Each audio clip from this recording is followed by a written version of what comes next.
Bonjour. Les contraintes d'agenda ont fait que je n'ai pas pu vous rejoindre à une étape de la Grande Marche comme je l'avais souhaité, comme je l'avais promis à Béatrice Ovnanian, que je soutiens bien entendu en totalité. Comme vétérante de ce combat contre les centrales nucléaires, je voudrais vous dire quelque chose qui me paraît essentiel. Nous avons aujourd'hui une série de combats qui sont en cours.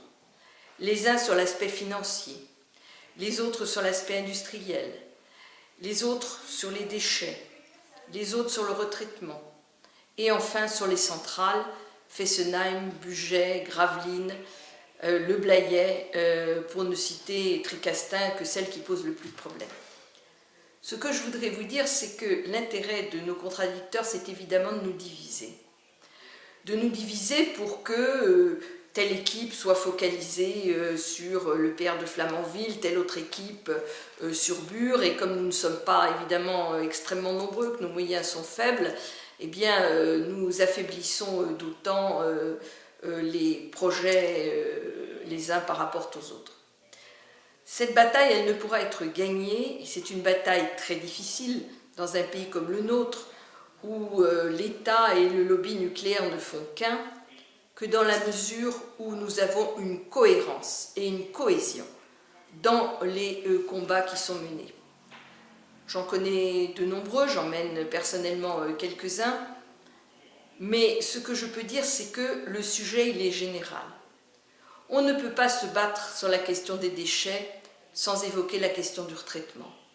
On ne peut pas évoquer la question du troisième EPR, du premier, j'espère le seul, et j'espère qu'il ne verra jamais le jour, donc de EPR troisième génération, sans évoquer bien entendu le sort des centrales actuelles, et notamment celle de Fessenheim, que le gouvernement précédent a de manière tout à fait discutable liée à celui de Fessenheim. Nous avons besoin d'être cohérents et ensemble sur tous les combats, parce que les uns épaulent les autres, et que toute bataille gagnée est une bataille gagnée pour tout le monde, et que toute bataille perdue est une bataille perdue pour tout le monde. Voilà, c'est un message peut-être un peu simpliste que je vous livre ce soir, mais il me paraît absolument fondamental.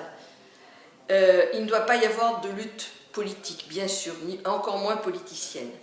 Il ne doit pas y avoir de lutte de réseau ou de lutte de site. Il doit y avoir une cohésion commune de tous ceux qui ont compris, et ils sont de plus en plus nombreux, que le nucléaire devient pour la France un enjeu suicidaire, ne serait-ce que par son coût et son risque. Et lorsqu'on a pris conscience de ça, eh bien on comprend que les combats sont évidemment tous communs. J'espère que vous m'aurez écouté et surtout entendu. Merci.